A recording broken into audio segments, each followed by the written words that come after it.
Thank you.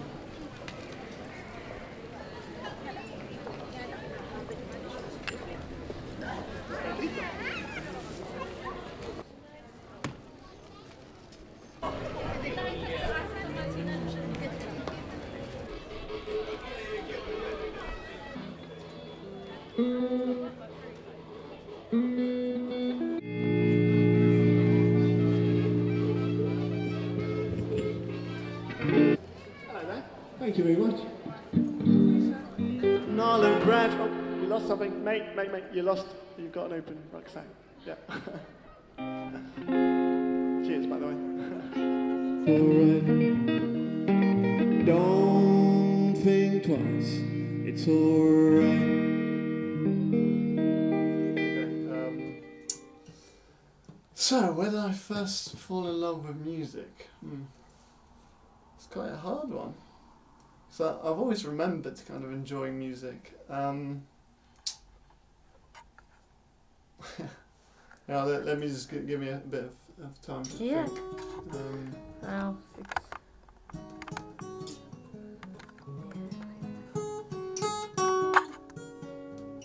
Oh yeah, now I remember. The first time I really kind of felt music was putting one of my mum's vinyls. I had this little loft and with my bedroom in it, and for the first time I'd pulled out the record, the LP, my old mum's LPs, and I remember there was all the classics, so like Dark Side of the Moon. But I remember the one that hit me the most. I think I was like just about a teen, so 13 or something like that, 13, 14. And I basically pulled the record out, and it was Back in Black by AC/DC, and I remember just putting it on, and I had these two Marshall speakers, and I just remember my head started bobbing, and I didn't know what was happening to me.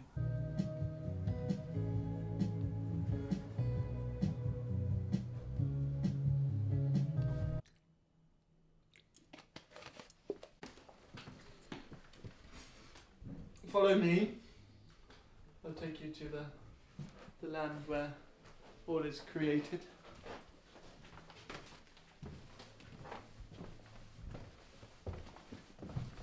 The land where dreams come true. The land where night turns to day. And welcome. And come on in. Here's my my personal sock tree. As you can see, we have some beautiful examples of socks, and I grow my socks on this sock tree, and it's great fun. And got a couple of guitars, because you gotta play the guitar a bit, and my little toy here. I asked Father Christmas last year, and Father Christmas was really nice about it, and I ended up being pretty autistic most of Christmas holidays, just being like bing, bing, bing. Anyway, yeah, this is my room, so welcome and cheers. Okay, well, what hardships have I been through music-wise? That's pretty hard. That's another hardship. That's real hardship there. Ouch. Hardships. Well, never really anything serious. I mean, I've always loved music, so it's kind of hard. Some old photos. Some musical equipment over here. My favourite cup of tea. My flapjacks. And I even have a calendar. Just look at that. Look at my organisation right there. Look, there's actually some writing on it. There's like, numbers and things. But the flapjacks generally sit on top of it, so that's cool. And yeah, this is my little guitar. I sing songs to people outside, and yeah, serenade people passing by.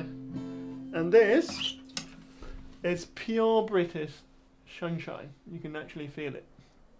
It's actually real. You can touch it. And what else can I show you? Oh, this is my silver paint. I have some beautiful silver paint that I don't know. I've just got into silver paint lately, and it's just a bit of a thing. And well, you'll yeah. This is my lizard, Izzy, and he's a great guy. And yeah. You are like a hurricane. There's calm in your eye, and I'm getting blown away. Somewhere safer where the feeling stays. I wanna love you, but I'm getting blown away. Blown away. Blown away. Blown away.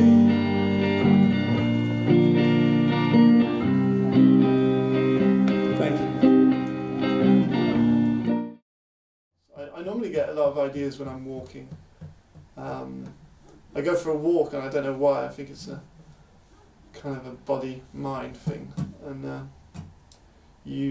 don't know, just you start thinking about things and your mind kind of starts, you know, going in different directions, and you suddenly get all these great ideas that you wouldn't get just sitting crouched in your little chair at home.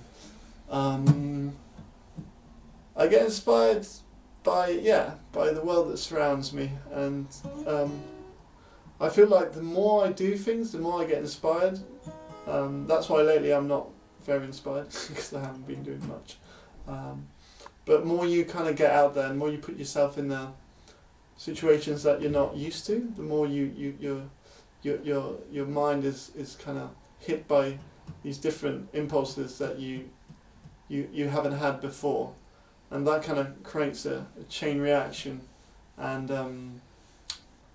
it gives you all these other ideas that probably had nothing to do with the initial situation, but you know, it keeps the mind moving. So you get all these fresh impulses, and the mind starts to respond with fresh impulses itself. So yeah, a lot of different ways to get inspired, definitely. Pet lizard, and he's a great guy. I love him to bits, and he helps me out in recording sessions. You know, tells me where to put the EQ, and like he's like, no, that compression is too much, Alex. Keep it down. Or you know, when I'm writing stuff, he's like, you know, I'm missing a chord or something. He's just like, just put, you know, like an A7 there or something. And I'm like, yeah, okay, because he can get, you know, a bit, you know, kind of, you know, pushy sometimes, because he's got a very strong creative ego, and we do, you know, we kind of do crash sometimes a little bit. We do, it's a little bit of tension, but in any case, I do love him dearly, don't I? Yeah. And yes, we have good times, and he's one of my best friends at the moment, and that says it all.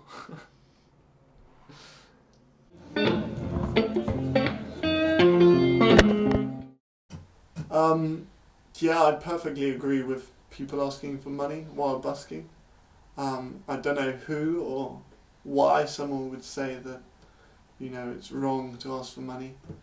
It's like sometimes, you know, people consider the arts a kind of, you know, thing. People can just eat art. You know, you can just pay the rent with some art, or, you know, buy a coffee with some art. Well, you can't. So get used to it. And yeah, I feel it's fine asking for money. Yeah, it's not like you're forcing people. If people enjoy your stuff,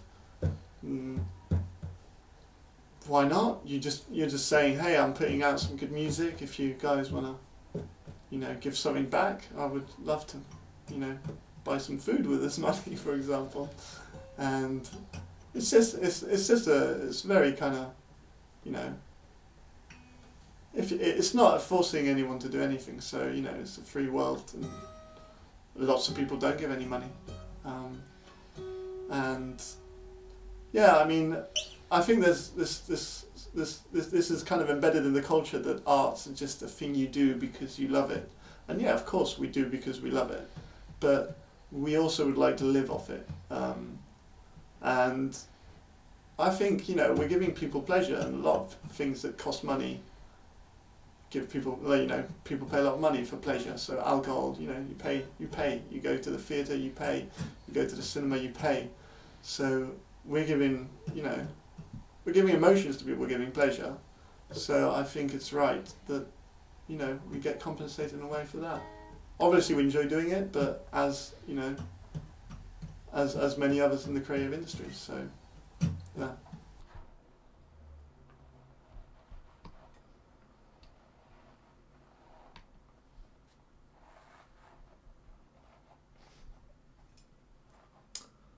Yeah, he likes I just would like to say, he likes a scratch on his stomach. He just loves it. He just goes all and he's just like, no, he really loves the little massage on his stomach, especially after he's eaten. And he eats flapjacks. He's just, you know, he just loves them. And, you know, there's a special offer right now at Aldi where you can get 3 packs flapjacks for £2. So he just goes crazy, and you know, I just leave it open, and I get home and I like find half the box left, and I'm like, Ezzy, what have you done? And he's just literally lying on the bed like this, with his little tummy up, and then he likes a little massage, and yeah, so that's mainly what. And he drinks mainly red wine. He absolutely loves red wine. And the other night we had quite fun, really, because this is also a discount for anyone living in Kingston, £5 I think, instead of £6.50. So it's a bloody good wine, and me and Ezzy just love it. And we have some nights out. You know, I take him round in Kingston. We go to the pubs. And, you know, sometimes we just chill here and we drink some wine and he drinks some wine, and it's great fun. It's absolutely great fun. So yeah, isn't that right? Yeah. I mean, you do put yourself on the line when you're writing music, in a way, because it's just it's putting yourself, you know, it's putting all your, you know, your fears, your ideas, your view on life, just out there. So yeah, of course, I think you know, it kind of puts you in a delicate position. That's why a lot of people are kind of afraid of releasing their works, and they're very self-conscious. But I think ultimately that's you know, you are who you are, and your art is a very unique thing to yourself. And everyone does it in a different way, and it's, you know, everyone has a different way of viewing it, so it's a very subjective thing. But yeah, I personally, to me, that's part of it. The very important part of it is, you know, the moment in which someone listens to my song. That's when the song completes for me, because if it's just, you know, art for myself isn't. I mean, again, I don't consider it art if I just keep it to myself. For me, something becomes art when someone perceives it from, you know, someone who hasn't created it perceives it. It's like, you know, God has created many universes, but we've never seen them. So they're probably, you know, they probably art, but we've never seen them. So is it art? I don't think so. For me, it just becomes art when, you know, when you perceive it. So I think that especially in pop music, there's a lot of the production work to make the music sound make it pop more, to make it more commercial in a way, that it has more appeal to the listener, and I think that's it's fine, because ultimately, you know, it's an art in itself, production, I think. So, you know, if you want to make a brilliant, you know, a piece of art, every side should give their own. So you start from the singer, and then you go, you know, you start from the song, then you go to the singer, then you go to the recording engineer, then you go to, you know, the mixer, and then the guy who does the mastering. So yeah, I think it's fine. Depends on the genre, you know. There are genres that are much more, they're more raw and they're more kind of in your face, and I like that. That's just another style to me. It's like, you know, punk, or, you know, if you think of like, you know, Nirvana or bands like that, they just, and that's the thing. For those kind of bands, you need real musicians. Absolutely, you can't get away with a bad performance in a way that some other bands can, in a way, you know, with post-production. But a band like Nirvana has just so much impact, and you put them in a room and they just tear the walls down, that you literally need to put just a microphone in front of them, and that will do the job. You don't need anything else. You know, they're different styles, they're different ways of producing. So yeah, I'm. Yeah. Good. Am I looking like a cool dude? Very. All right, so.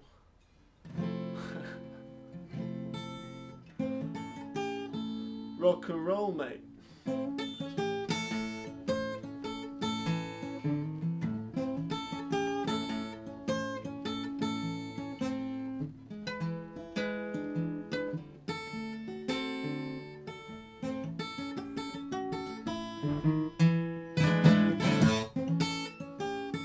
Well, I'm going down to Kingston. I'm going to buy some new shoes. Well, I'm going to the Battle Center. I'm going to buy some brand new shoes.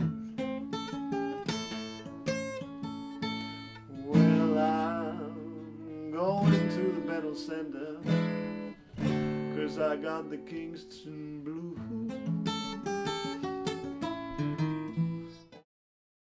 With my music.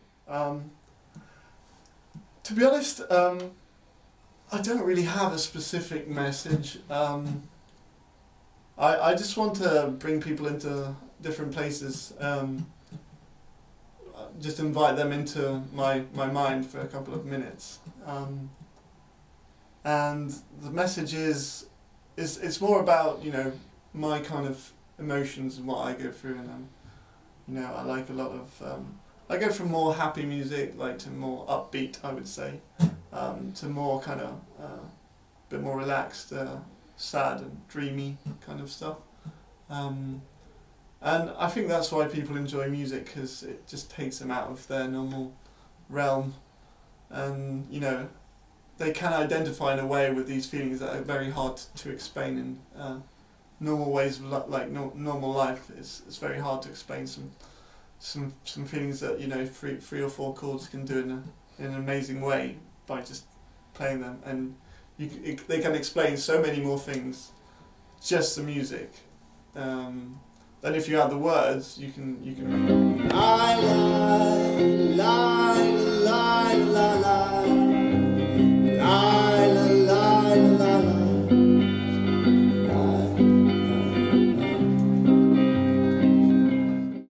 Really? Just turn it on and you just scroll down. Give me more. What have you done on holiday? Oh, I love seeing you at the beach. Oh, it's amazing. Oh. And then, yeah, then you have a little cry at the end. That's how it goes. Anyway. Yeah, she's kind of friendly.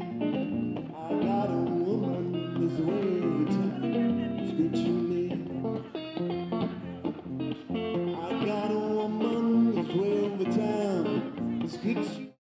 This was in Italy, and I was working with this girl, my girlfriend at the time, and she had an amazing voice. And I remember we recorded her in my garage, and I think it was GarageBand or something. Yeah, I think it was GarageBand, and I got these kind of I don't know. It was kind of like synth pads of strings. So these big strings, and she sang on top of it, and there was this moment where it kind of all gelled together.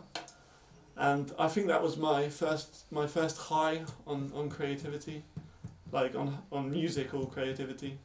So that was just an amazing. I think it's a mix of kind of adrenaline and happiness and endorphins all at the same time, because when you create something and you realise it's something new and no one's ever done it before, and you're kind of a bit astonished that came from yourself. And I would say that was my first moment of just pure ecstasy, and after that I just got addictive on the creative side. So I mean, I think it hits you harder in the way that other arts don't hit you. It's like, obviously you get the same sort of highs by painting or something. But when you write a new melody in music, it's a very immediate thing, so it hits you straight away. And when you get that high, it's just an amazing feeling. And I mean, I personally love it, and I that's what I live for. And I think most musicians and composers just live for that. So maybe you wait 2-3 months, and for that moment where you just write a good song, and then you may be static for a long time, and then you get that boost of creativity or whatever it is, and you get very high, and you don't feel hunger anymore, and once you start writing that song, you just enter this flow of creative. I don't know what it is. It's some sort of, some people say it's more mechanical thing, and I believe that is true. So I think in part is kind of is a thing that you can learn, but there's this 10% at the top that is just something that kind of drops from the sky. I can't really explain what it is. So I would say, a big part of it is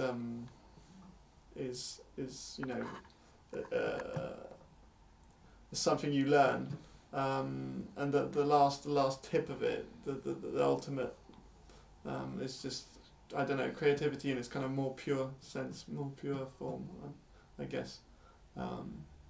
So yeah, that's what I love about it, and I guess that's what my character. Going back to the question, that's what my character. I'm a very creative person, so I just always love exploring new areas and making new things, and I'm very curious, and that's what music gives me. It just gives me that freshness of something new, I guess. Yeah. Yep. Finally, perfect. The hair I was looking for, and yes, the makeup of makeup artists and the hair of hairstylists. Anyway, whatever. Yeah, this is a little song. The words are still very rough, and a lot of them are missing still, but I'll try it.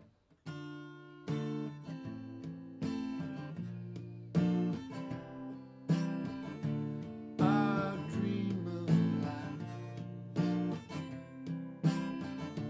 with endless seas of soft sounds, the waterfalls never hit ground. They're so tall.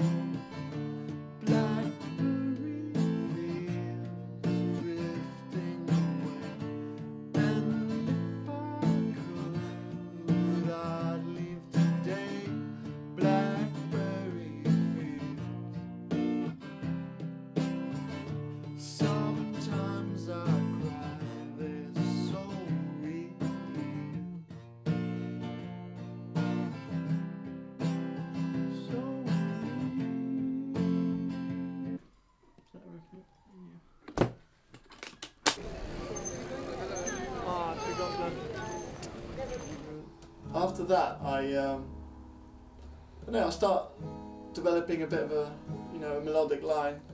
You know, sometimes, most of the time, it's just, you know, don't get anything. It's like fishing, really. You kind of throw it out and you reel in a lot, and then once in a while you kind of get something on the tip of it. So yeah, I would say that's how I generally approach it. Sometimes I generally start from the music and not from the words, so it's more of a kind of, less of a kind of songwriter way of doing it, I guess. But again, you know, a lot of songs have been written like that. Yesterday started off with Scrambled Eggs, so you know, for me the music has always come first in a way, and I think that's because it's the most, it communicates much faster than words to me. So any listener is just gonna, I think, obviously it depends on different people, but I think the average listener is hit much harder by the music, and then later the listener starts getting into the words, and if these two combine, it's just a perfect song. But yeah, again, it's the music for me first, and then the words. Yeah, I mean, I know I'm going to go through a life of poverty, and well, yeah, just scraping through basically. But I mean, that's a kind of conscious choice when you decide to be a musician, really. It's like, right, well, you know, I'm going to do what I love, get out there, you know, have fun, and, you know, make great music, and, you know, I'm not going to get much money for that, because unless, well, hey, we never know, maybe things are going to happen, fingers crossed, you never know. So yeah.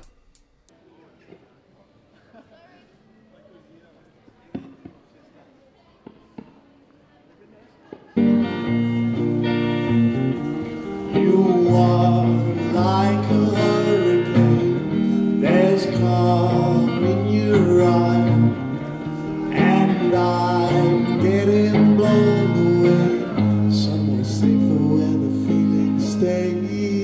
I wanna love you, but I'm getting blown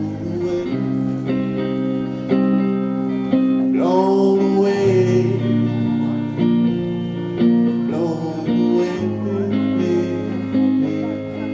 blown away.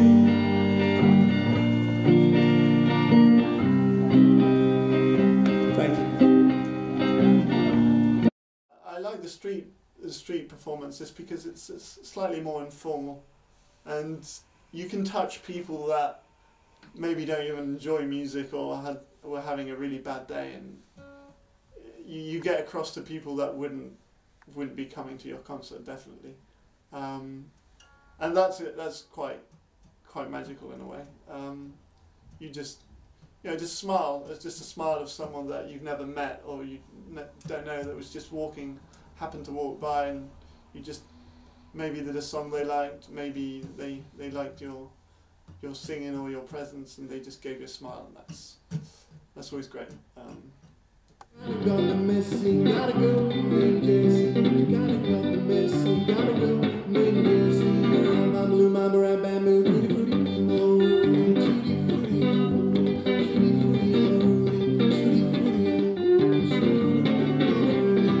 my blue, my brown bamboo, my blue, my brown bamboo, my blue, my brown bamboo, my blue, my brown bamboo, tutti frutti, oh, tutti frutti,